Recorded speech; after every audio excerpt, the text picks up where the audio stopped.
What's going on, people, and welcome to my preview for tonight's game, England versus Wales. So this is my preview for the game and my starting 11, and we're going to have a roundup of the games that have happened in the last few days as well.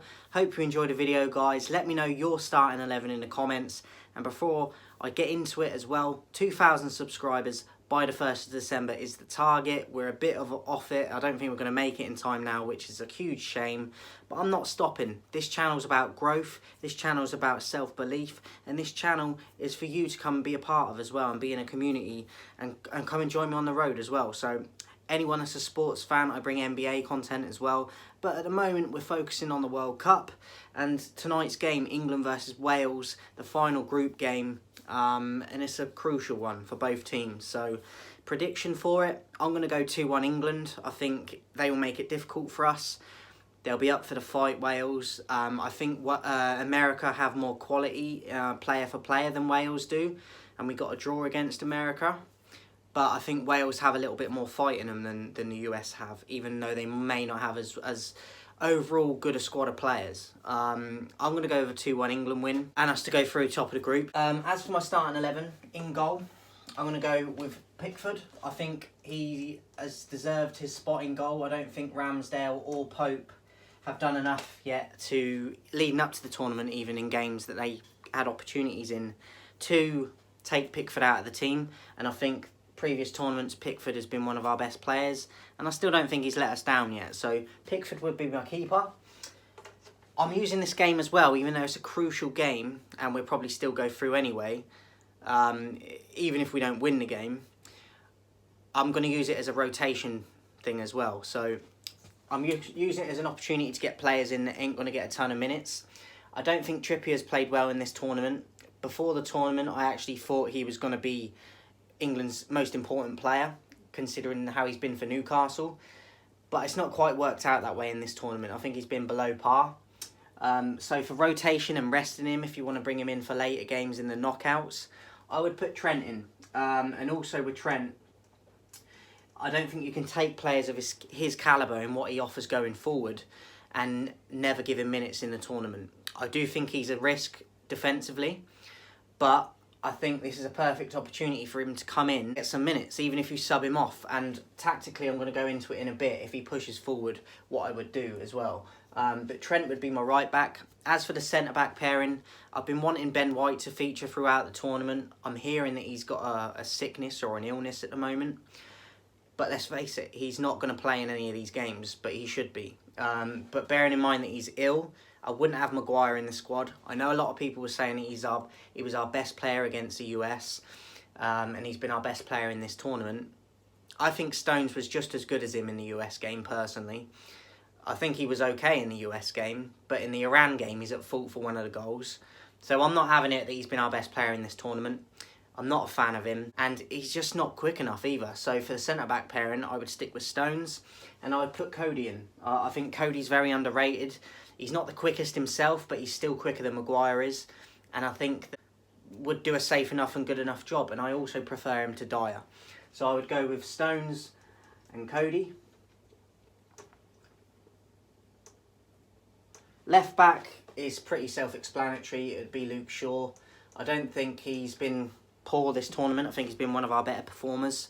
Consistent with the crosses into the box. Makes it look effortless at times with his balls and deliveries into the box. So Shaw would be my left back. So I'm going 4 at the back. Holding midfielder, just the one though. Not 2, 1. Declan Rice. I think he was crucial against the US. On the edge of the box, he got 2 or 3 blocks in from shots off of them that no other player for us was doing.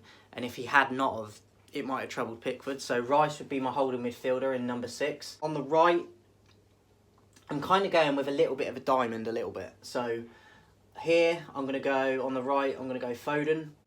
Saka, I think, has done all right so far, but he's been a little bit inconsistent at times. I think Foden is another one similar to Trent. You can't take players like that to tournaments and never give them minutes. But what I would say is that in the Euros, I thought Foden, there was a lot of hype and build-up pre-tournament, and it didn't quite happen for him in the tournament, apart from the first game where he hit the post in the Euros. After that, I thought he was a ghost, so I don't feel like he really has justified a starting place in the team. But I think as using this game for rotation and minutes and resting other players that you probably are going to start again in knockout games, I would play Foden, and hopefully he can get on the ball a bit more, because I feel like at times as well, in his defence for England when he has played, he's not been in his natural position.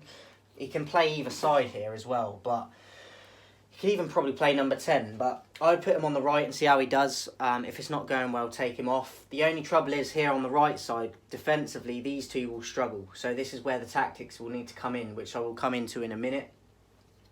On the left of the midfield, I would go with Jack Grealish. With Grealish, he can obviously bomb forward here, cut in and shoot, and even drift into this number 10 position here, be the playmaker for the team. And if he does bomb on, Shaw can come here and cover these grounds here, so there's a bit of shape to it. And also he can track back as well and help Shaw out if needs be. Grealish would be on my left here. As I said, he can get around the pitch quite easily. He's got good work rate, pretty good fitness, and he can cause panic to defenders. I think he did make a difference when he came on against the US, and he looked dangerous. He just wasn't on the pitch for long enough. So I would start Grealish in this one on the left, Foden on the right. Rice is obviously that centre midfielder in this formation, but he's more of a holding. But he has to try and cover in this spot as well, because I don't want to play two there in the holding role, and it would be too defensive. So Rice will have to cover these grounds here, track back a little bit at times to help the centre backs, and also here. So Rice has got a lot of work to do, but we know he's got the engine to do it and the athleticism. In at number 10, I'm hearing that he's training and he's back fit. I don't think Southgate will do this myself, but I think he offers us something completely different in this position at number 10. He takes risks that other players won't. And technically, I think he's one of the best in the team, if not the best. And that is James Maddison. He would be my number 10. As I said, I think he offers us something that no one else in the squad does. And he's doing it in the team and the league consistently that are struggling. I know they got a few results before the break, but he's been by far head and shoulders above everyone in that Leicester team, carrying them week in, week out. So Maddison would be my number 10 here. Tactically as well, what I was saying about the right side a minute ago. If Trent bombs on here, and Foden cuts in there, you've got Trent that can do the overlap and go round. And then also, if Foden cuts in here, Trent can just sit here in these midfield positions and be as an extra midfielder while these two just cover the back and Shaw pushes up this side. So Shaw can be the wing back here and go round and offer the overlap for Grealish. If Grealish cuts in, Shaw can come in and just monitor this position. But if Grealish also holds the ball here, Shaw can offer that whip round and that overlap there. So that would be what I would do. As I said, with Trent here, you can offer the overlap. Foden cuts in, Trent can bomb on down a wing. And even if Foden wants to stay out wide here, Trent can push up a bit and play in these positions here, complementing Rice, but on the right side. Also, if these two struggle defensively with Trent and Foden, you can have Rice go over there, and you can have Stones push over, Cody push over. Shaw can act as a third centre-back if needs be, if they're going to do that, because I think Trent will probably push more than Shaw will. But I don't think Southgate will do this, but this is what I would do tactically. So I hope you can understand and follow my tactics there. But most of it is, if these two here, Grealish and Foden, decide to cut in, you have Shaw and Trent to cover them and stay in these midfield positions where they would be if they don't cut in. But also, if they want to stay here and cut in, or go into midfield positions like here, behind Maddison even, Trent and Shaw can do the overlap and bomb on. So that would be what I would do. Rice would be obviously very important in this system to cover Trent or Shaw if needs be. Takes a lot of energy. It'd be difficult with one player, but I think Rice is capable of doing it. And then it leaves two up top. Now, I would rest Kane. I don't think he's had a good tournament so far. I'm not a belief of the mindset of just because they're your captain, you can never drop them. And when he's on it, he's one of the best strikers in the world. But he's got a habit of doing it in tournaments where he don't really turn up. A lot of people would say, how can you say that? Because he was the top scorer at the last World Cup. What I would say to that is how many of them were penalties that he scored. I know a goal is a goal, but if you're going to score most of them via penalty, it kind of blurs the waters a little bit. So it doesn't speak full volumes of the actual statistics, because a lot of them are penalties. If they were open play goals, I would understand the argument more, but they're not. And I don't think he's shown up in this tournament, Kane. So for me, I know he got an assist, but other than that, I don't think he's been existing in games. He's been a ghost. Might as well call him Casper. So I would go with 2 up front, and I would go Wilson on the right of the front 2, and then I'd have Rashford on the left. I think Rashford obviously has come in and got a goal against Iran. He offers that pace as well, Rashford. I think he's been doing well recently for United, performing. Recently he's been a lot better than he has done for a long time for United. He's in form, he's fit, and I think he offers us that pace and directness that not a lot of the players do in this system. Wilson as well, he obviously got an assist against Iran in a position where a lot of players would have shot, especially strikers that have to have that selfishness. He picked out Grealish for a tap-in, and I don't think Kane necessarily would, or other strikers. So Wilson deserves minutes for me, especially how he's been playing for Newcastle, and Rashford does as well, because Rashford's got a goal. He offers us something different, similar to Maddison, but in different ways. Maddison offers the creativity, the risk-taking. He can score from different positions and make runs, and Rashford is just pure pace, but also can score goals. So for me, that would be my front 2. It's different, it's rotational, compared to, because I think we'll go back to like Kane will be up front with Sterling, Trippier will play, it'll be Rice and Bellingham probably, there'll be 2 holding midfielders. That's not what I'm doing. I had a discussion with someone on Facebook. They were saying, so it's a 4-4-2 for you. And I was like, it's not 4-4-2. Because they're looking at it as 4 here, 1, 2, 3, 4 for the midfield, and 2 here. But it's not. I'm playing 4, 1, Rice is on his own, 1. If you need the help for someone, Grealish can always come in these positions as well into the midfield and help and track back. Foden not so much, but Rice can cover these 2 areas here for me. Grealish can cover on this side, but it's 1 here for me. I'm not having 2 holding midfielders, it's too defensive. So Rice, so it's a 4-1, and then you've got 3, because you've got 1, 2, 3. Maddison's slightly advanced to Foden and Grealish in the middle, and then you've got 2 up front. So it's not a 4-4-2, it's a 4-1-3-2, or even a 4-1-2-1-2. It's not a 4-4-2, because a 4-4-2 would be 4 here, 4 in a line like the defence here, 4 for the midfield, and 2 at front. It's not what I've got, is it? It's about shape, and that's what I was trying to explain to someone online, but some people don't want to listen. They don't want to hear it, because they say you're an armchair supporter. A lot of us, including me, and a lot of you, would do a much better job than Southgate is doing, and people don't believe that. If they don't believe it, let them think that, because they're part of the problem as well. He is too defensive, he's too negative, he doesn't make substitutions early enough. Tactically, I don't think he's well versed a lot of the time. There's teams that are decent, like a Brazil, a France, a Spain. As soon as that happens, he has no plan B other than security FC, and it never works. So we need to start taking risks, and that is why I've gone with a shape in this team. And that is what I'd go with, guys. It offers players minutes that aren't going to play throughout the tournament. The likes of Foden, the likes of Trent, the likes of Cody, the likes of Grealish and Maddison and Wilson and Rashford. These all get a chance now to have minutes in this game. If they're not performing, we have 5 substitutions. Use them. But Southgate won't, and this is part of the problem, but people don't want to see it. But this is who I would go with, guys. Let me know your lineup in the comments. Before I go as well, a little announcement. I was going to do it as a surprise video, but I like to give you a heads up. I've got a new series of videos I'm going to be doing, and it's player versus player. So whether it's past players that have retired, legends, icons, the likes of Pele, Maradona, or it could be Giggs versus Beckham, or even Ronaldo, Messi, I'm going to be doing player versus player. What it will be is I have categories like heading, shooting, free kicks, teamwork, trophies, career, and I'm going to rank them. So it's going to be player versus player, basically. Each category will put which player we think, or I think, is better than the other one. So I'm going to put it in the poll soon. I've got 3 matchups to do so far. I'm going to put it in the poll to see which one you guys want to see first. So look for that in the community tab. I'm going to be putting that up today as well. Go over there and vote for it. And I'll be doing that on the whiteboard when I'm doing it as well. So we can have the categories of like shooting, heading, free kicks. And then I'm going to rank it up. And then at the end we'll have a score. And whichever player has a higher score obviously wins the matchup. So just to let you know, player versus player videos will be coming. I'm excited to do them. It's a new thing to the channel as well. So make sure you go over to the community tab and vote on the first matchup you want to see.